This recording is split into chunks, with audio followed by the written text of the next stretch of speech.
আমি এই জাস্ট এলাম, শুনলাম যে পোস্টাল শুরু হয়েছে এবং একই সঙ্গে ইভিএম কাউন্টিংও টেবিলে শুরু হয়েছে। আমি জানি না, এখন ঢুকে সমস্ত দেখবো, কোনো সমস্যা তো হওয়ার কথা নয়।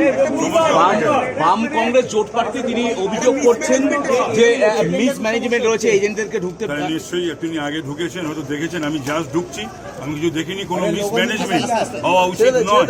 পোস্টাল ব্যালটের ক্ষেত্রেও অনেকটা বিলম্ব হচ্ছে।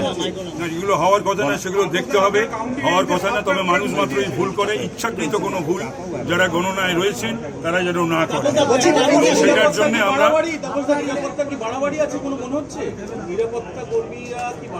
বলতে পারবো না, সেটা আমি কিছু সেরকম স্টেট পুলিশ তো ভেতরে ঢুকতে পারে না। না, স্টেট পুলিশ ভেতরে ঢুকতে পারে না। আমি দেখছি, যদি থাকে আমি আপত্তি করব। বললাম তো, আমি প্রথম থেকে বলছি, এখনো বলছি, আমি 100% আশাবাদী আমি জিতছি। কেন মনে হচ্ছে? কেন মনে হচ্ছে মানে মানুষের সঙ্গে ছিলাম, মানুষের সঙ্গে আছি, মানুষের সঙ্গে থাকবো, সেই জন্য। দেশ জুড়ে ট্রেন তো এনডিএ অনেকটা এগিয়ে। না, এটা ঠিক নয়। সে তো 400 পারের কথা তো আমাদের মোদিজি বলে গেছেন, আমরাও বলছি। এটা তো বলার অপেক্ষা রাখে না।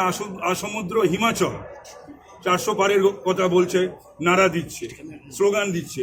এবং মোদিজি যে 9 তারিখে তৃতীয়বারের জন্য প্রধানমন্ত্রী হতে চলেছেন, শপথ নিতে চলেছেন, এই বিষয় তো তোমার ইন্ডিরও কারু বা বিরোধী দলের কোনো নেতা নেত্রীর কোনো সংশয় আছে বলে আমার জানা নেই। আপনিও তার সঙ্গে শরীক হবেন? 100 বার।